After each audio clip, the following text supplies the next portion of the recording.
Boozed and Confused is a comedy and weird topic podcast. Adult language may be used, probably by me. While our episode topics may be educational in nature, we are not responsible if your children start dropping the F-bomb to their kindergarten class. Listener discretion is advised.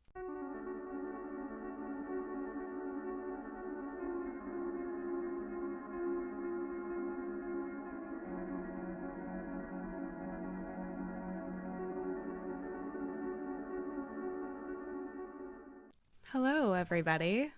Hey. Welcome to this Monday morning, because that's when we are recording. It's tough. It is hard. Yeah, the baby kind of decides when things happen. Yeah, the executive producer has us on a very rigid schedule. It's chaotic, so... Yeah, some nights it's Sunday. Some days it's Monday morning. And some days it's Tuesday. In it. Yeah, in it. I've been watching a lot of Love Island. All right, I am Carolanne. I am Matt. And welcome back to another episode of Boozed and Confused. I'm sitting in a very uncomfortable position, so I hope this is a short one. The executive producer requires to be held for naps, and it just makes it difficult to do anything in our lives. Right, so I have the microphone far away from where I normally am, and I have the producer on me, and I'm stretching and leaning towards the mic. We have a nice topic for you today. It's a me episode, so sorry in advance. But it goes back to what I feel like are our roots, which is just really weird shit. But this one is a well-known weird thing. This one was actually a listener requested topic, and I'm kind of surprised we haven't done yet, but that's fine. We're getting into it today. So before we get into it today, a few housekeeping items. I know. We're on all your favorite social media. We're on Facebook, Instagram, and Twitter. I have been a little bit more active on those, I think, or this past week has maybe been a blur, but I also figured out Instagram Reels. So thanks to the 200 people that have watched the first one that we put out. Appreciated. If social media isn't really your thing, you can send us an email at boozedandconfusedpodcast@gmail.com. What's the next one? If you like the pod and you want to support us, the best way that you could do that is by leaving us a review on wherever you listen to podcasts, but especially if you listen on Apple Podcasts or iTunes, whatever it's called. There's a funky algorithm that I don't know. If you leave a review, it helps other people be able to find us. So that's always appreciated. Or word of mouth is cool too. Tell your Mima about us. Yeah, and if you are a small brewery and you want to support me, hit me up. I'm on Instagram. Slide into those DMs. Yeah, and the cool part about leaving us a review is if you take a screenshot and you send it to us, we will send you some Boozed and Confused stickers for free. As long as you don't tell us to eat shit and die in the review. But maybe even then, we kind of want to get through some of these stickers, so maybe we'll still send some. I don't know. Yeah, I appreciate constructive criticism. Yeah. Great. The last one. We're not drinking anything because it's morning. I'm drinking water. Yeah. You gotta hydrate to stay great, so. If it were a Tuesday, it'd probably be a Miller Lite. Yeah. Why not a Monday? That's too much for your Monday morning? I haven't hit rock bottom yet. Okay. Great. So without further ado, we're gonna get into it. But this week, so I said we have a listener requested topic. So this is from a fan of ours named Ashton. So shout out Ashton. But we are going to talk about the Bermuda Triangle. Thanks, Ashton. You got to have higher standards, though. What, for listening to better to podcasts? Us, yeah. Yeah. Yeah, there are so many other better podcasts out there, but we appreciate you for choosing us. So when I was a kid, I don't know about you, but I had like a really irrational fear of the Bermuda Triangle. You know how like everybody like has concerns about like quicksand. You know, that's another one where it's like, how often are you going to get into quicksand? Yeah, I don't know. I don't really know why. Maybe I just watch too much like Discovery Channel. I think it's the Weather Channel for you. Oh, it is the Weather Channel for me. It's yeah. like 3/4. Here's the weather, and like 1/4, like we're all gonna die. 10 worst weather disasters 2020. Yeah, I mean that's very accurate. Actually, I love the Weather Channel and Jim Cantori. You had a fear of the what? Bermuda Triangle? See, I have a fear of odd-sided shapes. Shut up. It's like 3, 5, 7, 9. Stop it. Okay. 1. I am going to say I would find it really hard to believe if like someone listening today doesn't know what the Bermuda Triangle is. But just in case, we'll do like a quick TLDR. Never heard of this thing. So it's a region in the Atlantic Ocean. It's not like officially recognized by anything except like probably conspiracy theorists. And I don't know, people who are into like folklore and stuff. But it goes between Puerto Rico, Bermuda, and Miami. And I think the boundaries of that are maybe like, depending on who you listen to, maybe like that changes a little bit. But those are the 3 that I think are like the most common to be believed. What kind of triangle is this thing? Is it like isosceles? Is it an acute triangle? I understand what you're doing triangle? now, and I'm not amused. I needed to be prepared for this, and I didn't share today's show notes, so sorry. All right. It's probably isosceles. It's the worst triangle. All right, so we know that it's been said to be spooky, but how spooky is it? We'll quantify.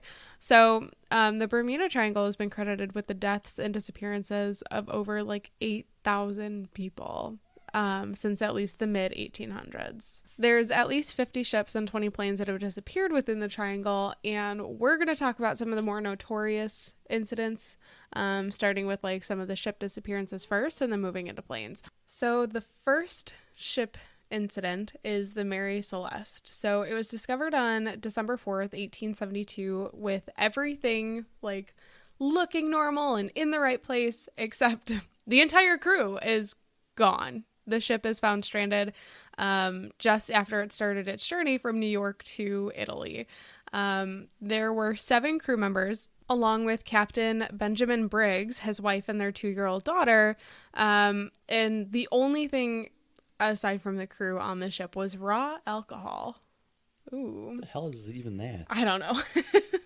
So days after that it leaves New York, there's like a passing British ship that is a tongue twister called De Gratia that found Mary Celeste under partial sail in the Atlantic. And the ship was just unmanned, no crew aboard. The lifeboat was also missing. Like maybe they found like a really nice like beach and just like, oh, let's hop off really quick. Sails are up, right? So like Sea of Thieves when you're like, oh guys, the sails are up, right? Yeah, and we leave the sail down like a crack, and all of a sudden your mermaid pops and your ship's on fire and you're getting spawn camped. And then you rage quit. So it was also found that 9 of the barrels in the cargo were actually empty, and there was a sword on deck, which I don't know if that's like mysterious or not, but I read that and I was like, ooh. There's absolutely no trace of the people on board or the lifeboat pretty much since this happened. Are there any notes of how the poop deck looked? No. I don't believe that was in the captain's log. Do people poop on the poop deck? I think you could Google that and find out for yourself. Off the poop deck? It's like peeing in the pool and peeing into the pool. She pees at potties? The potty poopa?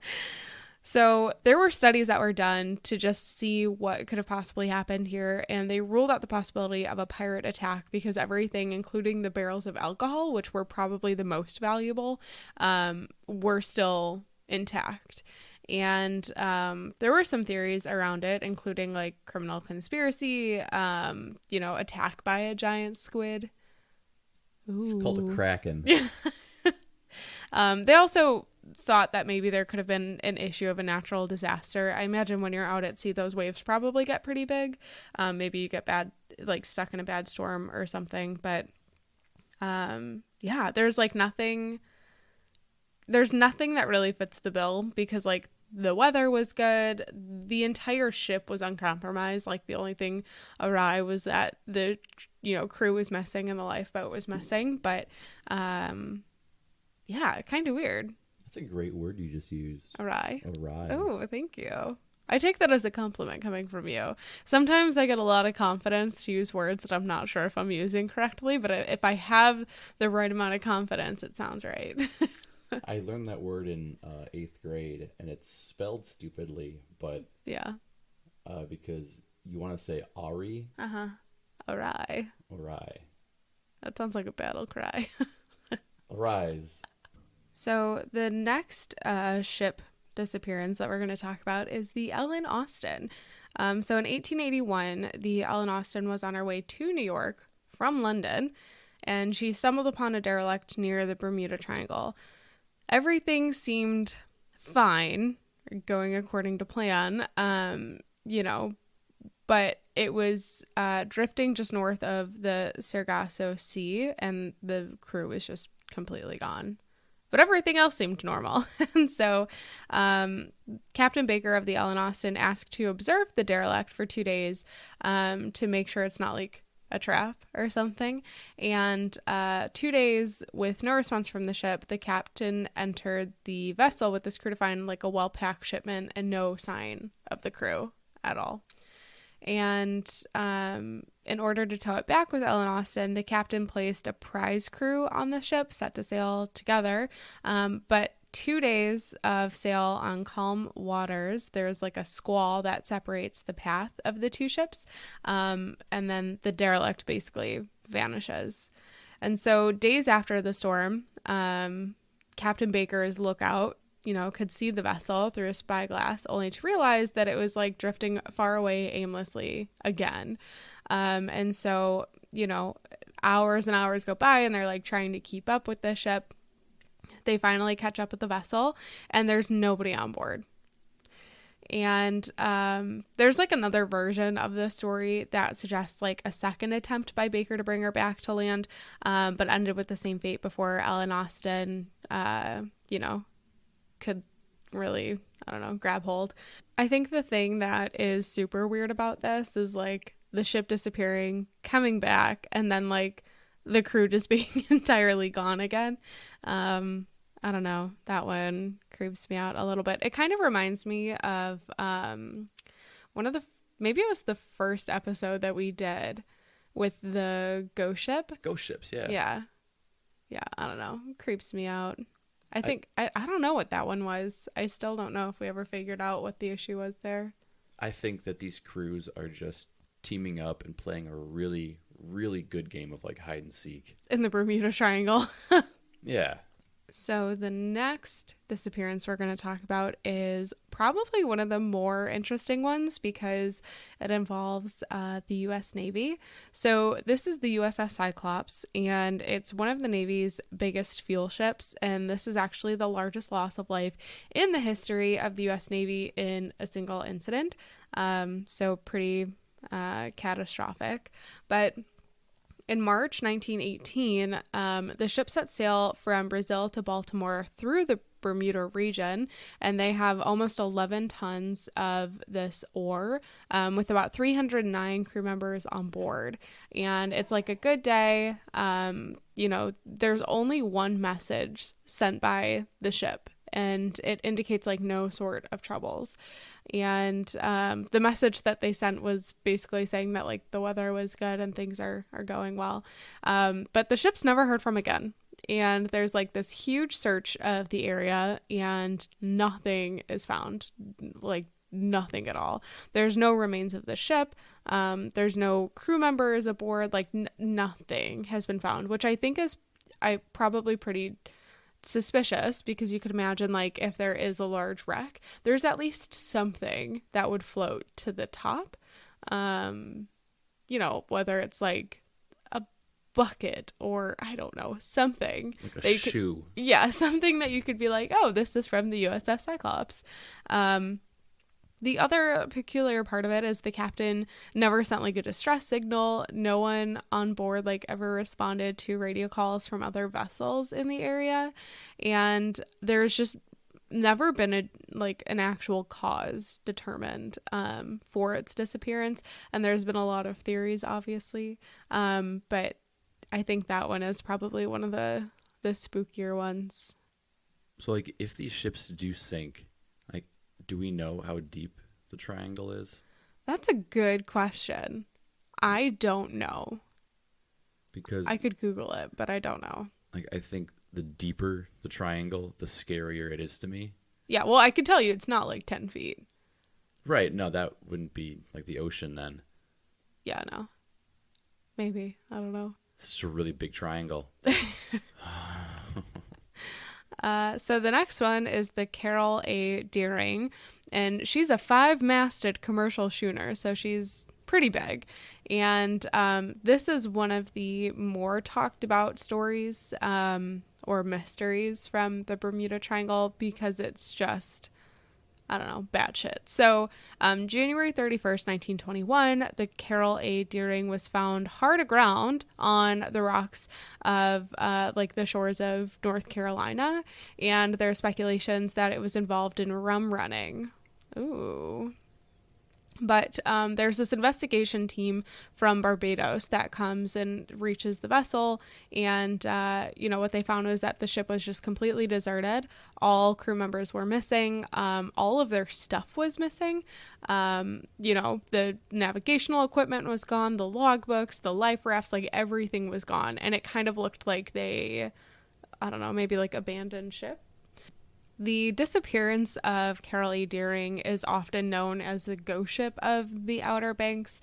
There were also other ships that went missing in that same time period. I think there were like as many as 9 other ships that disappeared in the same region, and they were just never heard from again. And yeah, there's nothing that was ever like solved or determined for that being the cause. The last boat incident that we have is actually, I feel like, ironically called witchcraft. And so December 22nd, 1964, the Witchcraft, which is like a little cabin cruiser, leaves from Miami with Captain Dan Burdick and his friend Father Patrick Horgan. And so they are on this like 23-foot luxurious yacht to enjoy this like beautiful view of Miami's Christmas lights. And they are just like a mile from offshore. The Coast Guard receives a call from the captain stating that his ship had hit something, but there was like no substantial damage. And so that kind of indicated to them like they needed help to be towed to shore. So the Coast Guard goes out to reach Witchcraft, and they get there in like 19 minutes, but there's nothing. And the area indicating the location of the ship was like completely deserted. No signs of any ship have shown to be like stranded or were even there to begin with. And what's weird about this one is that apparently like this kind of cruiser was allegedly unsinkable. There were a lot of like life-saving devices on board, life jackets, the lifeboats, the flares, and nothing was used, and the ship was just gone. There was like no trace of them whatsoever. And so the Coast Guard searches like hundreds of square miles of the ocean over the next few days, but don't find a single thing. And nothing had been found at all since then. I don't know. I feel like if I'm like 2 dudes and I want to go like run away together, that seems like a perfect opportunity. But that's immediately where my mind goes. I don't know if that's the Bermuda Triangle or if that's just like 2 dudes looking to start a new life. If I were 2 dudes, I would start a wrestling federation. So that's it for some of the larger like boat disappearances, or the more notorious boat disappearances. I have a few plane disappearances, which I think also kind of freak me out a lot. Maybe that's where my fear of the Bermuda Triangle comes from, is like being in a plane going over it. Yeah, I mean, I already hate the idea of flying, and I think flying over a triangle is horrible, but also a triangle that makes you like vanish is also quite horrible. Yeah. So this first one that we're going to talk about is from 1945, and it's said that this incident is like what created the legend of the Bermuda Triangle, if you will. I don't know if I really believe that, but so December 1945, there's this bomber squadron that has 27 men. They're out on a training mission from Fort Lauderdale, Florida, and they just never return. There's like no trace at all of them, again, as is tradition with the Bermuda Triangle. And the Navy has a report of the incident, and the disappearance to them was due to causes or reasons unknown. So not even like bad weather, natural disaster, nothing, just unknown. And so Staff Sergeant Howell O. Thompson was a member of the crew, and there was this rescue mission of 13 men that were sent to search for Flight 19. But those people, too, never returned. Like, at what point are you like, do you just stop sending rescue people out to go help? We're going to keep sending guys until we find the guys who got lost, and then the guys who got lost looking for the guys who got lost. Yeah, that's brutal. So the next one is December 28th. Maybe they got to stop going over the Bermuda Triangle in December, because it's the only common denominator here so far. So December 28th, 1948, Captain Robert Lindquist takes off from San Juan with 2 crew members and 29 passengers heading for Miami. So this is a commercial flight, a small commercial flight, but it's a commercial flight. And the plane is about 50 miles away from Miami, and Lindquist, the captain, radios the Miami airport for landing instructions, and the airport's reply was met with just complete silence. There's no reply from the captain. There's just no one heard from again from that plane. And so there's this investigation done by the Civil Aeronautics Board, and the plane had electrical difficulties and low battery power. And those findings haven't really stopped anyone from thinking that it's the spoopy Bermuda Triangle, because I'm sure that they could say like the electrical difficulties and low battery power were causes of the Bermuda Triangle or something. At least that's what I would say. So the last one that I have for the plane disappearances is a passenger plane called the Star Tiger. So this is January 1948, and it's on its way from England to Bermuda, and it's a passenger plane, and it vanishes with 30 people on board. England's Civil Air Ministry conducts this investigation and finds that a ship, the SS Troubadour, reported seeing a low-flying plane about halfway between Bermuda and Delaware, and if that plane was the Star Tiger, it was incredibly off course. So that would maybe explain it. But there's still nothing really known about it. No like official cause of disappearance. It's a mystery. Well, from the shows I've seen about the triangle, the survivors who like get through it always seem to mention their what are they called? Like their computers, their directional equipment always seems to kind of go haywire, and they talk about like not knowing their elevation. And when you're flying over the ocean, everything's blue, so you don't know how high or how low you are. Yeah, and I'm sure this affects like the old like compasses too. Yeah. So this is actually a great segue into what could possibly be the cause of these incidents. I don't even have notes. You don't even open. have the notes. I'm literally staring out the window so the mic picks me up properly. Yeah, you should see the setup. Basically, Matt is holding our executive producer, but she's a very loud sleeper, and so we have to position ourselves to have her far enough away from the mic so you're not picking her up too much. It's great. The things that we do for you guys, and you don't even know how much we love you. You don't even know. I'm literally staring at the curtains, and I'm talking to my wife, and this is horribly awkward for me. Oh, it's great. So, what could be the cause of these incidents? Aliens. I appreciate that you said aliens because it's actually first on my list. Of course it is.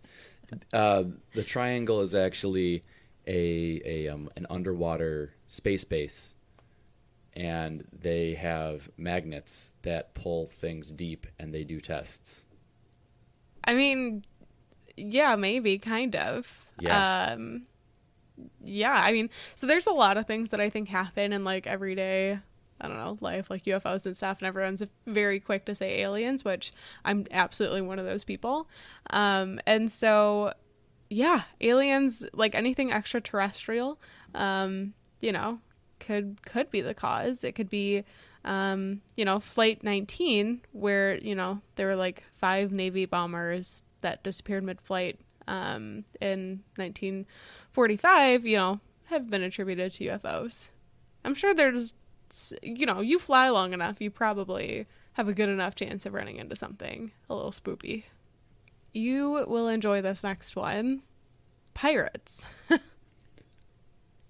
So there's just like pirates hanging out in the triangle, like this is our zone. Yeah, I mean, what a great place. Like, you already, well, I guess what came first, the chicken or the egg? What came first, the Bermuda Triangle mysteries or the pirates? But I was going to say, like, they could totally prey on some of the people going out there. But yeah, anyway, so definitely pirates could be an option. I guess depending on the story that you're listening to or the story that you read, the circumstances would probably tell whether or not it was pirates. But I maybe like depending on the cargo you're carrying, or I don't know. I feel like the ones that we talked about today, though, where like a lot of their stuff is just left, with the exception of the one where like the lifeboats were gone, the logs and everything. But the other ones where everything else is left and everything looks normal except for, you know, the fact that everybody's gone. I don't know. It could be pirates. You know, that makes sense except for the airplanes. Unless yeah, the pirates there's have airplanes. They're evolving. So the reason, or I guess like mystery of methane gas within the Bermuda Triangle is something that I have heard a lot about from probably the Weather Channel, where it's like top 10 disappearances of naval history. Oh, isn't it like the methane gas like comes up in large amounts and that affects the buoyancy? Yes. Yeah, absolutely. And so methane is like a natural gas that's less dense than water. So if you're sailing through, you know, and there's like these massive methane bubbles that come up, like, yeah, your shit could be toast. You just drop. Yeah. Yeah. And so, you know, there's no... the thing that's tricky is like there's no recorded instances of methane gas being the cause of any of these disappearances, but I guess they're disappeared, so we wouldn't know. The next one would be rogue waves, which we kind of talked about. I feel like especially in the olden days before you had like very sophisticated technology that would kind of warn you of this stuff, you always hear like, you know, the sea tales of waves that are massive that almost sink ships or like do sink ships. And I would not be surprised if that was actually the cause of some of these disappearances where like nothing's ever seen from again. But if nothing is ever seen again or heard from again, I guess the only mystery would really be like if a, you know, rogue wave does take a ship down, like why is there no debris found? That's the mystery that I would be wondering about. So second to last one is magnetic anomalies. So maybe it's aliens. No, I mean, you don't even need aliens to have the magnetics be kind of funky. Obviously, our globe is covered in a field. And they say that this is one of those areas that is particularly kind of like chaotic. Yeah, so I guess like one question that I would have, or one thing that I would wonder is like, how is it that there are so many ships and planes that pass through that area just like completely unscathed and totally fine, but like some of these other ones are just like absolutely obliterated or completely missing? Like, does it like pick and choose? Are some people just like smarter than the others? How does that work? Well, you said a lot of these things happen in like December, January. Maybe it's like a time frame. Oh, maybe. I think we're onto something here. Well, because like, what is it? Like we're currently, or we just got out of, or honestly, I have no idea. The Earth's poles actually flip every once in a while. Is that a thing? Oh, absolutely. I was terrified of solar ejections pairing up with the flipping of the poles, just destroying society. I can imagine an icebreaker where it's like, what freaks you out? And most people are like spiders or bugs, and you're like, the Earth's polar ejections. No, the sun's ejections pairing up with a weakened magnetic field, which keeps us safe from these solar ejections. This is a common fear. Look it up. This is a very common thing. Yeah, I'm sure it is. I'm not alone here. All right, I'm gonna have to give it a look. No, I mean, I honestly, every once in a while, I'll go like, all right, 3, 2, 1, and like be like, all right, it's happening now, and it doesn't happen, and then I go, all right, I'll do it again later. Oh my God. Yeah, now I like to imagine, like, when I'm watching Love Island UK, like, you probably hope that it happens then. Yeah, because then we'll lose all satellites and we'll lose internet. Oh, God. Okay. Well, I'll have to look that up later. But the last thing could really just be, like, human error. Like, maybe you're a terrible captain or you're a terrible pilot, and it's just easier for people to say Bermuda Triangle instead of, like, you are not skilled to do this. But that would really be it. So I don't know. I'm always fascinated by the Bermuda Triangle. I will always watch that shit on Weather Channel when it comes up. Or maybe like Travel Channel, Destination, whatever. Yeah. That's all I got for today though. Yeah, this is a fun one. I think it was yesterday. I was watching something about like the Great Lakes having a similar shaped feature that destroys stuff. There's a lot of shipwrecks in Lake Michigan, which we're closest to, but Lake Superior is scary as hell. It scares the shit out of me. Lake Michigan doesn't really scare me as much. Lake Superior, I think because of its location and how quickly the weather can change, terrifying. Oh yeah, it just like spawns storms. Yeah. We had a trip and we were looking at some rocks. We were in the Yoop. We were in the Yoop of Michigan. And it was a really nice day, and we were like just getting to the rocks that we're trying to get to. It's like an hour to get there. And then like all of a sudden we start turning away and they're like, yep, a storm's coming. And even like sitting in our Airbnb, I remember like watching the weather map and these storms just come out of nowhere. Yeah, it's insane. So we're on the boat and we start to turn and we're like, oh shit, yeah, there's totally a storm coming through. And it was basically a race between us getting back to shore versus the storm. And what's crazy is because it's just like complete open lake or open water, you can see cloud to ground lightning hitting like in the distance. There's like a little island that's like right off of that little area, but absolutely terrifying. And we got to shore like just as it started to pour, and I remember running into the gift shop to get our money back. To get our money back. Yeah. And it sucked. I would love to go back because I think the UP is beautiful. And I want to do that Pictured Rocks tour, but we always have the shittiest luck with weather. And I remember running into that store on the dock and I was yelling, why do we always have bad weather on our vacations? Because we do. get hit with a hurricane in Florida. Colorado, we're stuck like on a mountain as it's like starting to thunderstorm. I think that one was maybe just us not being prepared. But yeah. So yeah, I don't know. That's all that I have for today. I would love to do more of the mysterious, spooky stuff in the world. So maybe we'll get on track for that. So thank you, Ashton, for getting us back to our roots. Thanks, man. And something exciting. Next week is actually the 1-year anniversary of Boozed and Confused. What are we going to do? I don't know. I haven't planned that far ahead yet. It's a me episode. It is a you episode. If we follow the pattern. Don't fuck it up. Watch me. Watch me do it. So, yeah, that's all I've got. Thank you so much for listening today. I hope you enjoyed a little bit of spoopy, mysterious disappearances of the Bermuda Triangle. And we'll see you guys next week.